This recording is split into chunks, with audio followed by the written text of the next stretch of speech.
अपने पुरु पागल है हरी जी राजा जी कहे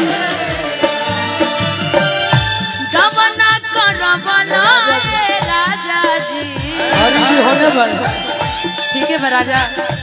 हम सोचते नहीं कि हुए हरी जी के राजा बना लेकिन रउए के बना लेते हरी जी के राजा रउए के बना लेते नहीं गमना करबला राजा जी अपने पुरु बाबा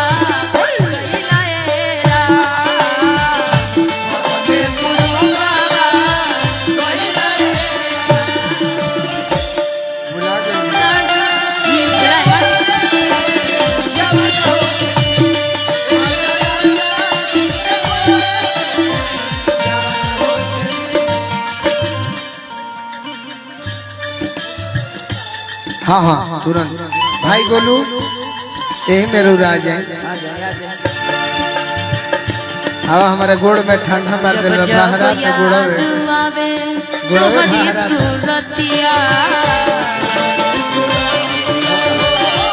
अभी एक बात है नहीं नहीं ये सब इस लायक हम नहीं है हाँ अपने दीदी के लगे ना ना ना ना ये गोलू गुंजन जी हैं और इस गीत में आप साथ दीजिएगा लेकिन आपके ही गीत से और अच्छे गीत से हम तो सोच कर आए थे कि अजय भैया के आदेश बा विनय भैया के आदेश बा अब पूरा टीम के आदेश बा कि कह के हम बढ़िया से सफल बनाई कि लोग याद रखे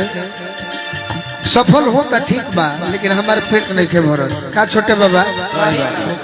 तू तो जाने लो लेकिन अब क्या करी जो आदेश में रह जलो देश के नरेश के आदेश के पालन करिए चली गीत के बाद और औरे गीत से प्रोग्राम के समापन हो तो हम आज निर्मला भौजी लेकिन रउआ जब हमर साथ है तो जैसा नी मंच बात न सुंदर भोकल उठा दो भैया पचत नहीं थी गौरी बजा एकर मतलब खाली मारे जब पुराना की दो चार गो नया मार दे महोत्सव के मतलब ये है के गवाना जब जब जब याद आवे तोहरी सूरतिया जब जब याद आवे तोहरी सूरतिया कटलो से कटे नहीं बिरह के रतिया कटलो से कटे नहीं बिरह के रतिया सुना निशा जौन गीत उठौले बड़ू भरत शर्मा जी के एक हम बदल के कुछ दिन पहले गौले रहनी गोली लागे के पहले यही लय में न रहे के रहे भवनवा बोलो कहे के करो लगावनवा बोलो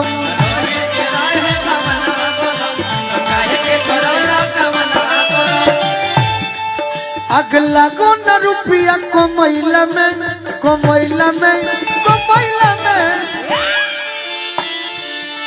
आज की जमाना करवाला राजा जी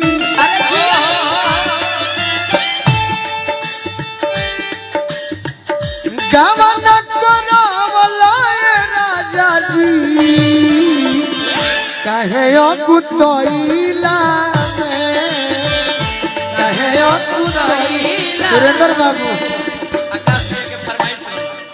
आहा और का कहतरी भरत शर्मा जी कहले मानी तो निशा जानते बड़ी दुनिया जानता बाकी हम जौन कहतरी तू नहीं खुद जाना का होई रुपया बंधिए के बोझा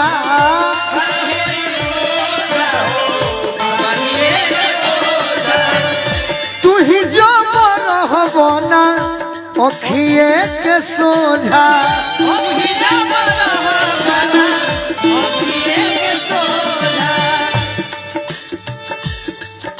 बेकार बसिंगर सब कोयला में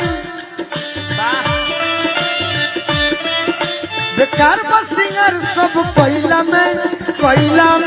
अरे कोयला में गवन करवला राजा जी गवन करवला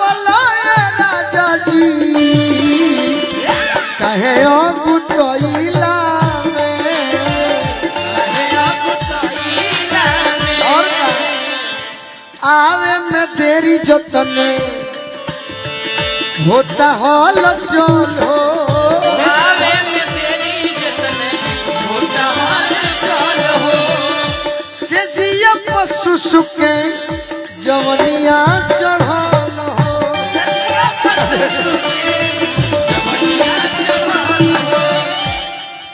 गोलू बाटे चन्हा की गाड़ी धोइला में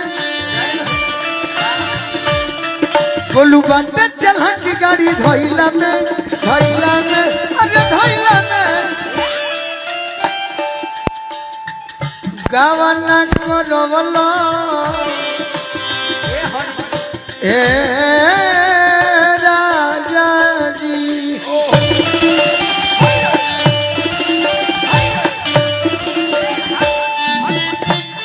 गावन करवला ए राजा जी कहे ओ गुतइला